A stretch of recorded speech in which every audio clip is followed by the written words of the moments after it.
Hello guys, मैं मनोज मिश्रा।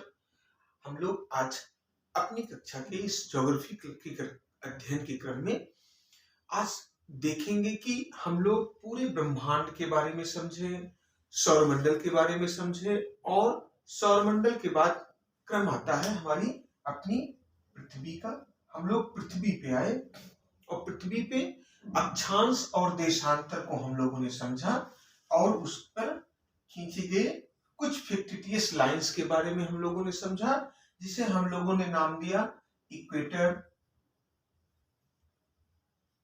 हम लोगों ने नाम दिया कैंकर, हम लोगों ने नाम दिया कैप्रिकॉर्न, हम लोगों ने कर्क रेखा नाम दिया, विषुवत रेखा नाम दिया और मकर रेखा नाम दिया। साथ में हम लोग एक क्लास और लिए, इसके जीएमटी के बारे में हम लोगों ने समझा, ग्रीनविच मीन टाइम। और ग्रीनविच मीन टाइम जानने के क्रम में हम लोगों ने विषुवत रेखा के क्रम में जब हम लोगों ने सीखा तो उत्तरी गोलार्ध और दक्षिणी गोलार्ध को देखा, और जब हम लोग जीएमटी के क्रम में देखे तो पश्चिमी गोलार्ध और पूर्वी गोलार्ध को समझे। इतने पृथ्वी से जुड़े हुए जानकारी हम लोगों ने कर लिया। इसे जानने के ही क्रम में वो हम लोग जान पाए कि कैसे कोई जलयान जब पश्चिमी गोलार्ध में यात्रा करते हुए आगे बढ़ता है और वह अंतरराष्ट्रीय तिथि रेखा को जो 180 डिग्री पे है उसको पार करता है बाईं तरफ से या पश्चिम की तरफ से, पश्चिमी गोलार्ध से पूर्वी गोलार्ध में जाता है तो उसमें एक दिन जुड़ जाता है क्योंकि पूर्वी गोलार्ध का समय आगे होता है। और हम लोग इसकी भी चर्चा किए थे कि कोई भी जलयान जब वो पूर्वी गोलार्ध से यात्रा करता हुआ पश्चिमी गोलार्ध में प्रवेश करता है अर्थात 180 डिग्री देशांतर रेखा या हम इसे कहें आइडियल या इंटरनेशनल डेडलाइन को पार करता है तो वो पश्चिमी गोलार्ध में पहुंच जाता है और पश्चिमी गोलार्ध में पहुंचने पे उसमें एक दिन घटा दिया जाता है। जैसे कोई जहाज सोमवार से चल के 180 डिग्री या अंतरराष्ट्रीय तिथि रेखा को पार करता है तो वो यहां सीधे मंगलवार को क्रॉस करके उसका समय की गणना हम लोग घटा देंगे एक दिन, अर्थात वह रविवार के दिन में वह पश्चिमी गोलार्ध में पहुंचेगा पूर्वी गोलार्ध में यात्रा करते हुए। और जब यही जहाज जैसे यहां शनिवार से यात्रा करके चल रहा है और वह अंतरराष्ट्रीय तिथि रेखा को बाईं तरफ से पार करता है तो उसमें एक दिन हम लोग जोड़ देते हैं। जैसे शनिवार से चला है तो वो सोमवार को उसकी तिथि की गणना हो जाएगी, अर्थात सीधे वो सैटरडे से मंडे में दिखाई देगा। इतना हम लोगों ने अब तक समझ लिया है। अब हम लोग इसके क्रम में एक चीज और सीखेंगे कि कैसे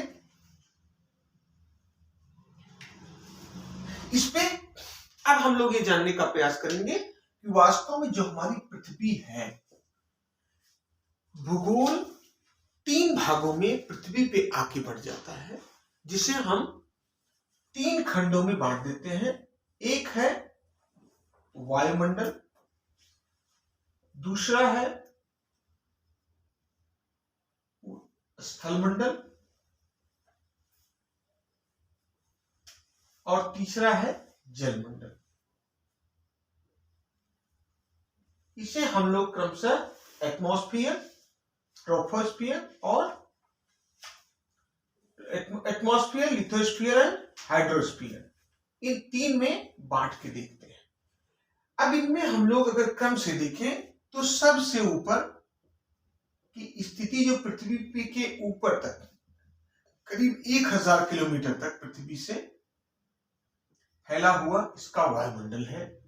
और इस वायुमंडल के 2 चीजों को हम लोग क्रमशः पढ़ेंगे। पहला है ये है अर्थ।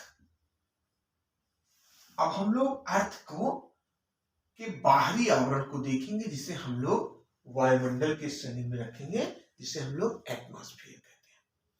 तो एटमॉस्फेयर में जब हम लोग पढ़ना शुरू करेंगे तो एटमॉस्फेयर में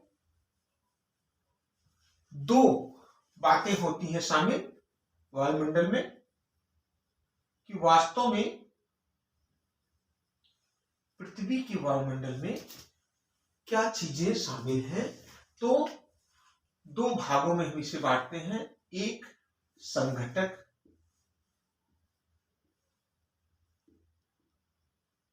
और दूसरा संरचना। हम लोग संगठन की बात जब करते हैं इसे कंपोजिशन कहते हैं, और संरचना की जब बात करते हैं तो इसे हम स्ट्रक्चर कहते हैं। दो बातें हैं वायुमंडल के समझने में पृथ्वी के ऊपर। तो इस वीडियो में हम लोग बात करेंगे वायुमंडल के संगठन के बारे में कि वास्तव में पृथ्वी के वायुमंडल में क्या क्या चीजें उपस्थित हैं। तो उनको जानने के लिए हम लोग एक एक करके बात करेंगे। तो लगभग सबसे पहले गैसें हैं इनके संगठन में, फिर जलवाष्प है इनके संगठन में, हम वाटर वेपर कहते हैं, फिर धूल कण है इनके संगठन में जिन्हें हम लोग डस्ट पार्टिकल कहते हैं। तीन मुख्य रूप से बातें समाहित हैं। अब हम लोग सबसे पहले बात करेंगे गैसेस के बारे में। तो गैसेस में अगर हम लोग पूरी पृथ्वी के इस वायुमंडल को एक वृत्त में देखें तो इसमें जो गैस की मात्रा है वो गैस की मात्रा लगभग 78% नाइट्रोजन है और 21% ऑक्सीजन है, और शेष 1% में बहुत सी अक्रिय गैसें हैं और हाइड्रोजन है, इन तमाम कार्बन डाइऑक्साइड है, इन तमाम गैसों का संगठन है। इसमें हम लोग एक एक करके देखें तो नाइट्रोजन की मात्रा जिसे हम 78% है, यह इसका स्रोत है कुछ दलहनी फसलें जो सीधे प्रकृति से नाइट्रोजन को सप्लाई देती हैं। दलहनी फसलों की गांठ में, उनकी जड़ों की गांठों में राइजोबियम लेगुमिनोसेरम नामक बैक्टीरिया पाया जाता है जो कि वायुमंडल से सीधे नाइट्रोजन को अवशोषित कर लेता है और पौधों को सप्लाई दे देता है। और इसी के द्वारा वायुमंडल में सबसे अधिक नाइट्रोजन की मात्रा होती है। अगर ऐसी स्थिति नहीं बनती तो बाहर से भी फर्टिलाइजर के रूप में नाइट्रोजन की मात्रा पेड़ पौधों को दी जाता है, आप लोग जानते हैं। दूसरा है ऑक्सीजन। ऑक्सीजन जो 21% के रूप में हमारे वायुमंडल में व्याप्त है। इसका ओरिजिन आप लोग जानते हैं कि प्रकाश संश्लेषण के द्वारा, फोटोसिंथेसिस के द्वारा ये पेड़ पौधे इवॉल्व करते हैं और पूरा वायुमंडल में इसकी व्याप्तता है। तीसरे मात्रा में आता है आर्गन। आर्गन जो है यह 0.93% के मानक में 0.93% के रूप में यह वायुमंडल की गैसेस में व्याप्त है।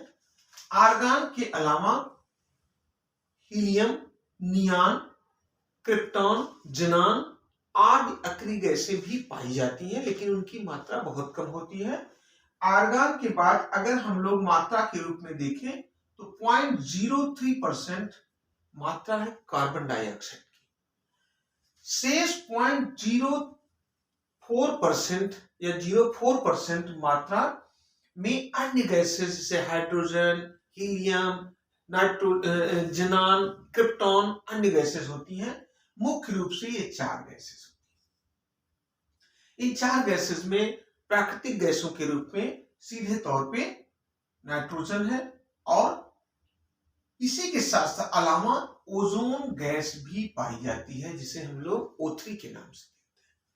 वो भी अक्रिय गैसों के अलावा इसी वायुमंडल की मात्रा में व्याप्त होती है। तो इसमें से आप नाइट्रोजन से परिचित हैं, ऑक्सीजन से परिचित हैं आर्गन से परिचित है, ये एक्री गैस के रूप में है। आर्गन के अलावा हीलियम, नियॉन, क्रिप्टॉन, ज़ेनॉन ये गैसें भी एक्री की मात्रा में, बहुत माइन्यूट मात्रा में मौजूद है वायुमंडल में। कार्बन डाइऑक्साइड जो कि एक ऐसी गैस है जो वायुमंडल से, सूर्य से आने वाली सूर्य तत्व की मात्रा को पृथ्वी के अंदर तो आने देती है, लघु तरंग के रूप में जो तरंगे आती हैं उनको टेम्परेचर के रूप में वो पृथ्वी तक आने देती है, लेकिन यह कार्बन डाइऑक्साइड गैस यहाँ की दीर्घ तरंगों को वापस नहीं जाने देती, अर्थात वो एक ग्रीन हाउस इफेक्ट क्रिएट करती है, जिसके कारण हमारा वायुमंडल या हमारी पृथ्वी गर्म होती है, टेम्परेचर इसका गर्म रहता है। कहने का मतलब ये दीर्घ तरंगों को रोकती है और लघु तरंगों को पृथ्वी पर आने देती है। यह है कार्बन डाइऑक्साइड। कार्बन डाइऑक्साइड की मात्रा हमारे वायुमंडल में बढ़ रही है। इसको कम करने के लिए क्योटो प्रोटोकॉल 1997 में कंस्ट्रक्ट हुआ अंतरराष्ट्रीय लेवल पे, और क्योटो प्रोटोकॉल में यह रखा गया कि हमें 1990 के लेवल पे जो 250 ppm के रूप में कार्बन डाइऑक्साइड की मात्रा थी, इसको घटा के, इसके प्रोडक्शन को पूरे वर्ल्ड लेवल पे घटा के हम इसको 1990 के स्तर पे लाएंगे। क्योटो प्रोटोकॉल के इस बात को मानने के लिए बहुत सारे देश तैयार हुए और उसमें जुड़ाव करके अपने यहाँ ऐसे तकनीकी साधन डेवलप किए कि वो ऐसे नेचुरल गैसों का, ऐसे प्राकृतिक संसाधनों का इस्तेमाल करना शुरू किए, जिससे उनके यहाँ कार्बन डाइऑक्साइड की मात्रा कम से कम उत्पन्न हो और वो घटे। तो क्योटो प्रोटोकॉल का सीधा संबंध कार्बन डाइऑक्साइड के उत्पादन के घटाव से जुड़ा है। अब हम लोग बात करते हैं गैसेस के अगले क्रम में, ओजोन गैस के रूप में। आप लोग सब जानते हैं कि अभी हम इसके बाद जो संरचना के टॉपिक को पढ़ेंगे, तो संरचना वाले क्रम में समतापमंडल में ओजोन मंडल के रूप में एक पतला सा लेवल पाया जाता है। वो 25 से 50 किलोमीटर के बीच में फैला हुआ है। 20 से 30 किलोमीटर के बीच में उसका कंसंट्रेशन अधिक है, लेकिन उसका फैलाव 25 से 50 किलोमीटर के बीच में है। वो ओजोन लेयर को हम लोग ओजोन मंडल के रूप में वहां कहते हैं। ओजोन मंडल जो है वो कहीं ये ऐसा ओजोन गैसेस करते हैं, ये लेयर ऐसा करता है कि पराबैंगनी किरणें जो अल्ट्रावायलेट रेज आती हैं हमारे सूर्य से, उनको वो एक छन्नी के रूप में छान के धरती पे पहुंचने देता है, जिससे कि उस रेज का, उन किरणों का बैड इफेक्ट मानव जनजात पे न पड़े, यहाँ के जीवों पे न पड़े और यहाँ के वनस्पतियों पे न पड़े।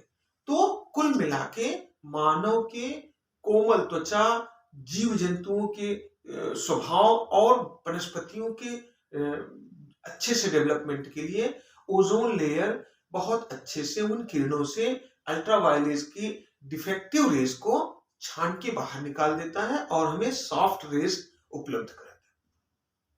बट कहीं कहीं ऐसा देखा गया कि धीरे धीरे क्योटो ये ओजोन लेयर में क्षरण होता जा रहा है, जिसका कुछ प्रमुख कारण है, जैसे इसमें जेट वायुयान का चलना, रेफ्रिजरेटर का, फ्रीज का अधिकाधिक उपयोग करना।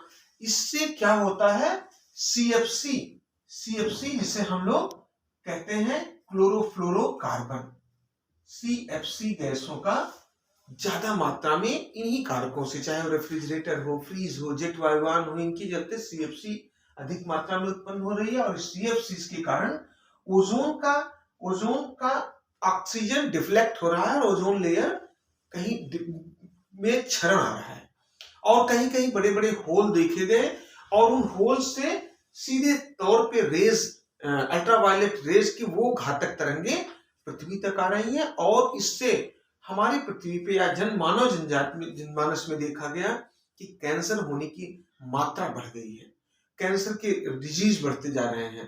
तो इसके चलते भी एक समझौता हुआ विश्व स्तर पे 1987 में, जिसे हम लोग मॉन्ट्रियल समझौता कहते हैं। आप लोग जानते हैं मॉन्ट्रियल एक सिटी है जो कनाडा में है, ठीक है। और क्योटो प्रोटोकॉल मतलब क्योटो एक सिटी है जापान में है। तो ये दोनों संधियां हुई थी, ये समझौते हुए थे सिर्फ इसलिए कि हमें ओजोन लेयर के डिफ्लेशन को कम से कम करना है, उसको भर देना है। तो आप लोग देख रहे होंगे, याद करने के लिए मैं आपको बता दूं, 1987 में मॉन्ट्रियल और 1997 में क्योटो प्रोटोकॉल, इन दोनों के बीच में 10 साल का अंतर है। सी कार्बन और क्योटो, आपको क से अगर जुड़ाव करेंगे तो आपको याद रहेगा कार्बन क्योटो, और मॉन्ट्रियल इससे 10 साल पहले 1987 में ये समझौता हुआ, जिससे कि हम इस ओजोन लेयर को मिनिमाइज कंप्लीट कर सके, अच्छे से उसको सतह को मजबूत बना सके। अब इस क्रम में हम लोगों ने गैसों का अध्ययन किया। अगले संगठन के रूप में आता है जलवाष्प, जिसकी मात्रा आप लोग जानते हैं 1 to 4% वायुमंडल में व्याप्त है। अर्थात इस वायुमंडल में जलवाष्प की मात्रा 1 से 4% व्याप्त है। इन 1 से 4% में 1% ये ध्रुवों पे या जहां ज्यादा बर्फ टिकी होती है और मरुस्थलीय क्षेत्रों में व्याप्त है, और बाकी 4% की मात्रा हम लोग जो पृथ्वी के इस भूमध्य रेखीय क्षेत्र में, जिसे हम लोग भूमध्य रेखीय क्षेत्र कहते हैं, उष्णकटिबंधीय क्षेत्र कहते हैं, उनमें इसका फैलाव है।